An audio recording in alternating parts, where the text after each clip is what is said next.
और इसी बीच में 100 रुपए भिजवा रहे हैं हमारे भैया लालू सक्सेना जी, जो खड़नी के बसने वाले हैं। बाबा जी के दरबार में 100 रुपए भेंट कर रहे हैं। भगवान से विनती है इनके घर में खुशियां बरसती रहे, माँ लक्ष्मी की कृपा बनी रहे और धन धान ऐसे ही बरसता है। बोलिए सदगुरुदेव भगवान की। इधर महाराज उम्रपाल बड़े ही प्रतापी राजा है, घर में खुशियां बरसती है। महाराज उम्रपाल के घर में 2 पुत्र पैदा हुए हैं, जिनका नामकरण संस्कार करवाया है। तो बड़े पुत्र का नाम रखवाया है जेवर सिंह और छोटे पुत्र का नाम रखवाया है नहबर सिंह। बड़े हर्ष उल्लास के साथ में नामकरण संस्कार करवाया। धीरे धीरे दोनों पुत्र बड़े होने लगे और कुछ समय के बाद में उस आंगन में एक छोटी सी गुड़िया ने जब जन्म लिया तो महाराज बड़े खुश हुए। और वो कैसी गुड़िया है, जन्म लिया तो ब्राह्मण को बुलवाया, हस्तरेखा दिखवाई और नामकरण संस्कार करवाया। महाराज ब्राह्मण जब आए हैं तो कहने लगे कि बेटी बड़े ही सुंदर अवसर पर पैदा हुई है और ये बेटी बड़ी भाग्यशाली है और नाम उसका रखवाया है छबील देव। महाराज बेटी इतनी सुंदर है कि कल्पना की है कभी ने क्या लिख डाला है।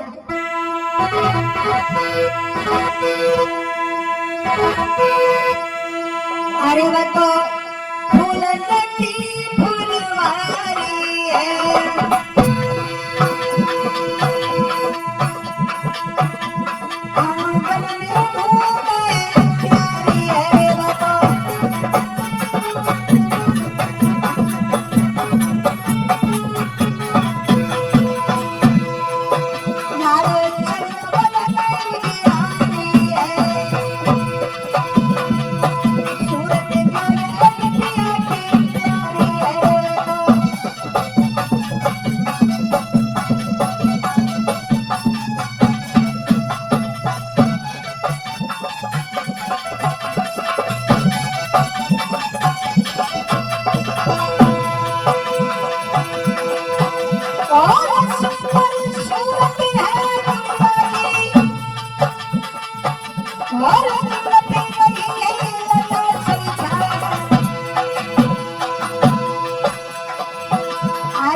महाराज एक बेटी ने जन्म लिया और वो बड़ी सुंदर बेटी है।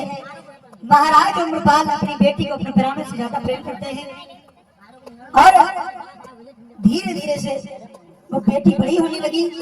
इधर महाराज जेवर सिंह थोड़े बुढ़ापे में जाने लगे, दोनों बेटे बड़े होने लगे।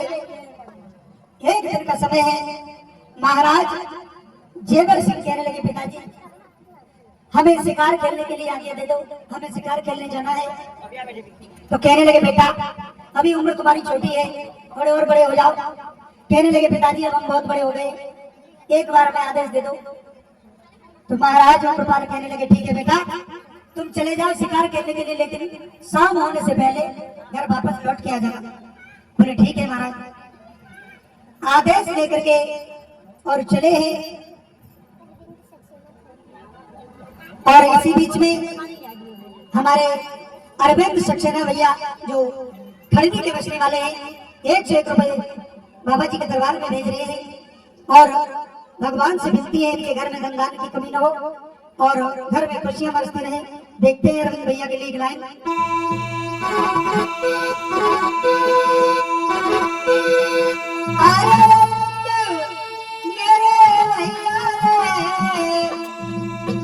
तुम भला तुम भूला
सच्चे दरबार की।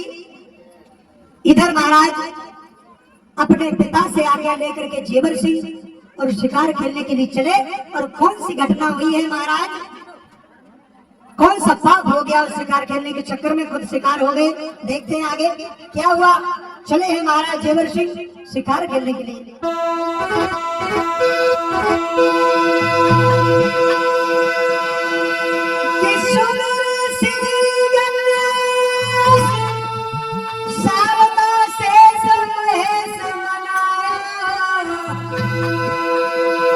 और तेरा लेके आंगन में के मानवन को लाया।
महाराज जेवर सिंह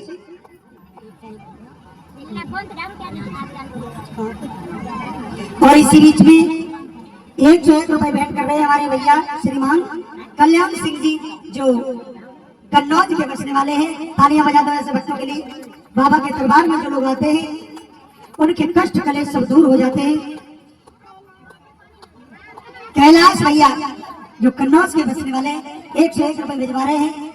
भगवान से विनती है भैया के घर में धन की कमी न हो, माँ लक्ष्मी की कृपा बनी रहे और घर में खुशियां बरसती रहे। एक लाइन देखते हैं भैया के लिए।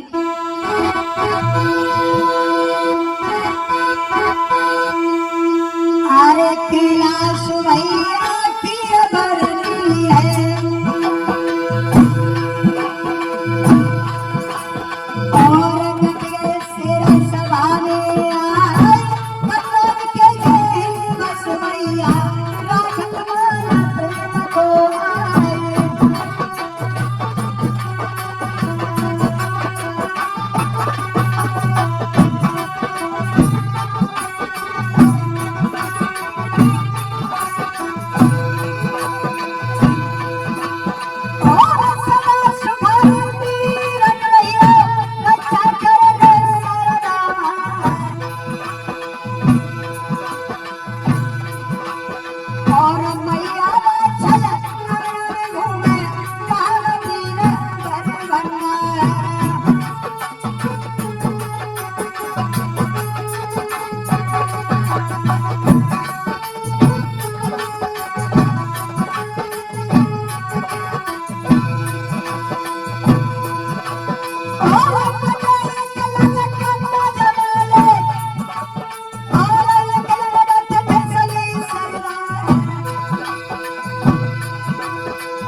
जो लंगर कमेटी के प्रधान जो इसी आपके शहर के हैं 101 रुपए भिजवा रहे हैं हमारे पास में। देखते हैं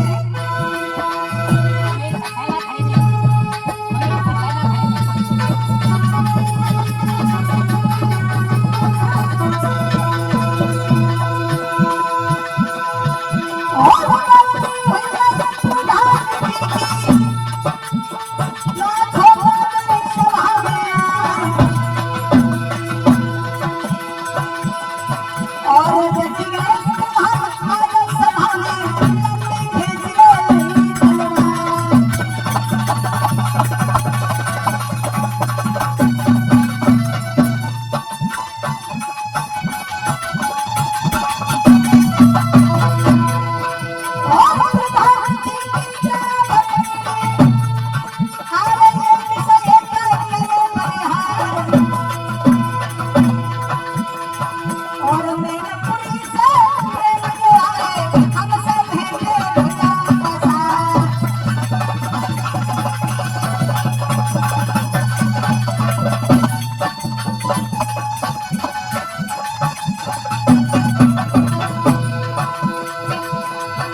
और हमारे सुनील सक्सेना जी जो खड़नी से आए हुए हैं 100 रुपए दे रहे हैं। भगवान से विनती है कि इनके घर में धन धान की कमी न हो, माँ लक्ष्मी की कृपा बनी रहे, कुबेर भंडार बढ़ते रहे।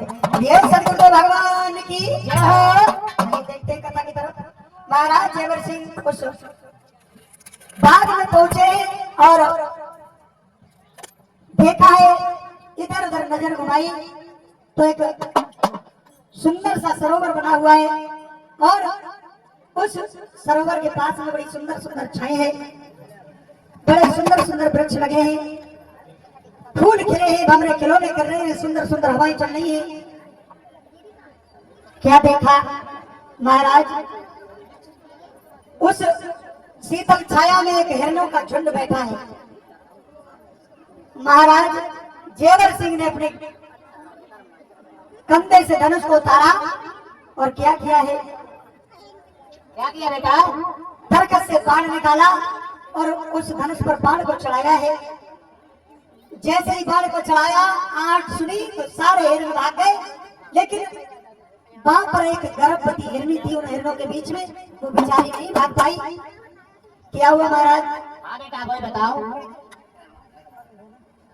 जब वो हिरणी नहीं भाग पाई, इधर महाराज जेवर सिंह ने धनुष के ऊपर बाण चढ़ाया और जैसे हिरणी पर निशाना साधा और बाण को छोड़ दिया। क्या हुआ महाराज?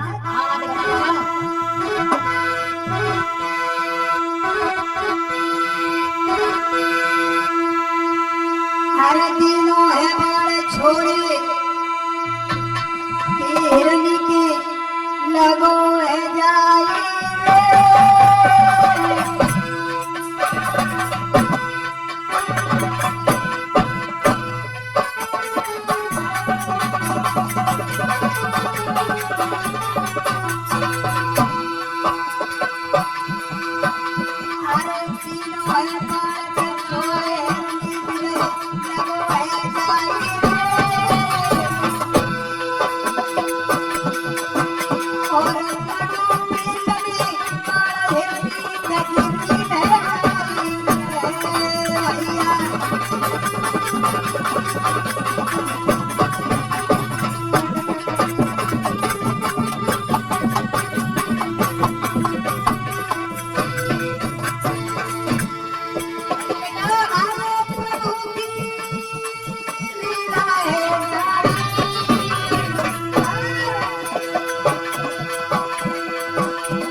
Happy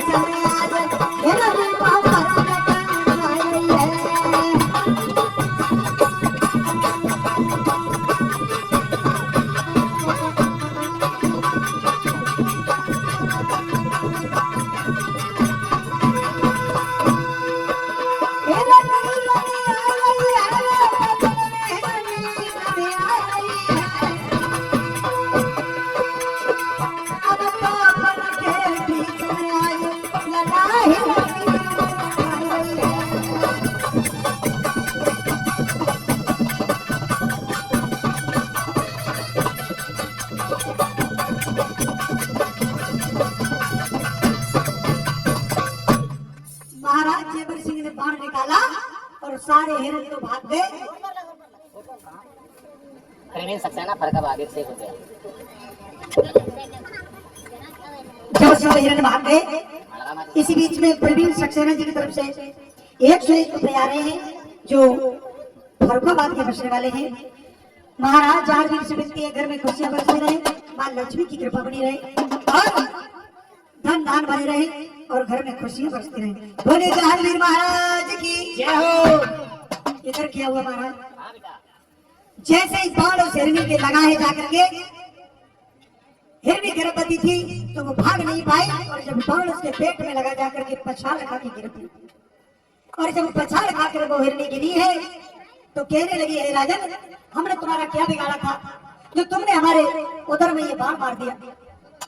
अगर हम अकेले मर जाती तो हमें कोई चिंता नहीं थी, लेकिन हमारे साथ में हमारा बच्चा भी मर जाएगा। महाराज जेवर सिंह ने जब ये शब्द सुने तो खड़े के खड़े रह गए और सोचने लगे, हे प्रभु, ये हमसे बहुत बड़ा पाप हो गया, ये हमसे बहुत बड़ा अनर्थ हो गया, क्या करें क्या न करें। तो महाराज वो हिरनी जेवर सिंह को श्राप देने लगी कि हे राजन, तूने हमारे इस पेट में बाण मारा है, मेरे साथ साथ मेरा बच्चा भी मर जाएगा, मैं तुझे श्राप देती हूँ। क्या कहने लगी है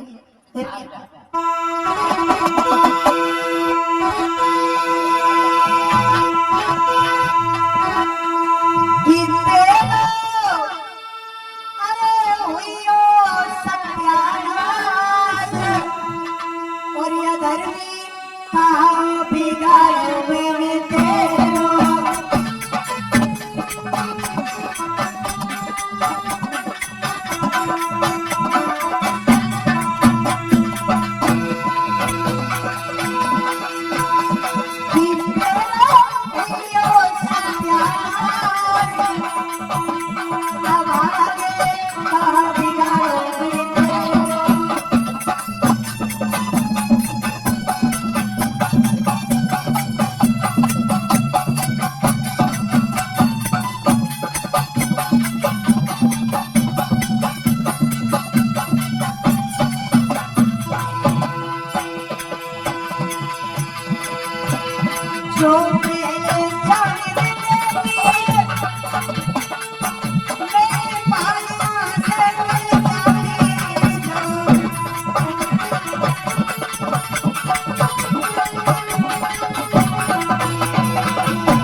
कहने लगी, है राजन, हमने तुम्हारा क्या बिगाड़ा था जो तुमने हमारे पेट में बाण मार दिया, हम अगर अकेली मर जाती तो जो मुझे कोई चिंता नहीं थी। हमारे साथ साथ ही हमारे पेट में जो हमारा बच्चा पल रहा है वो भी मारा जाएगा। राजन, मैं तुझे श्राप देती हूँ, एक जन्म की बात छोड़, तुझे 7 जन्म तक बच्चे का मुख देखने के लिए नहीं मिलेगा। महाराज जेवर सिंह ने ये शब्द सुने तो खड़े के खड़े रह गए, क्या करें क्या न करें। शिकार खेलना तो भूल गए और महाराज खुद शिकार हो गए। हिरणी ने श्राप दे दिया कि तुझे 7 जन्म तक बच्चे का मुख देखने के लिए नहीं मिलेगा। इधर महाराज जेवर सिंह को यह श्राप लगाए और इधर तंदुर नगरी के बसने वाले महाराज कुंवर बाले हैं, उनके घर में 3 बेटियां हैं, आंचल, बाचल और काचल। तो 3 महीने एक दिन बाग में घूमने के लिए चली है अपनी सहेलियों को लेकर के। चलो बहन बाग में घूम करके आते हैं। तो चली है 3 बहने। गुरुदेव कैसे चली है?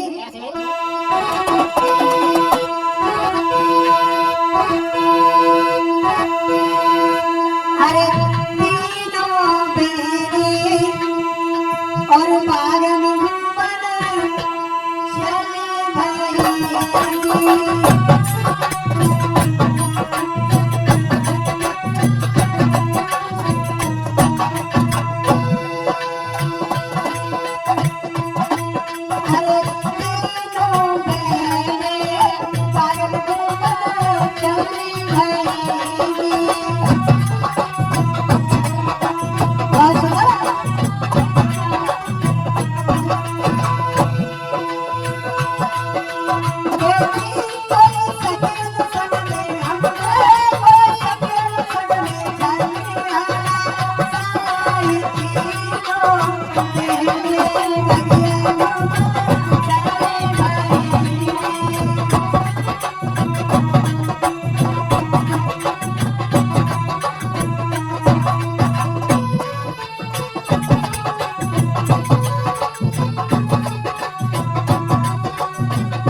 और आंचल अपनी सखियों को साथ में लिया है और बाग को घूमने के लिए चली महाराज परीक्षित।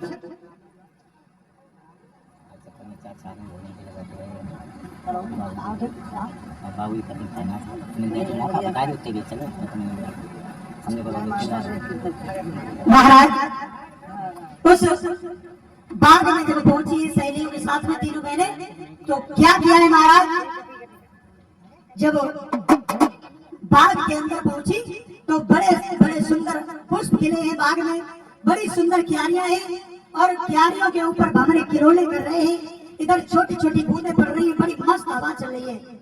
उस बाग को देख करके बड़ी खुश है। और कैसा बाग है महाराज, देखने कभी ने क्या कल्पना की है।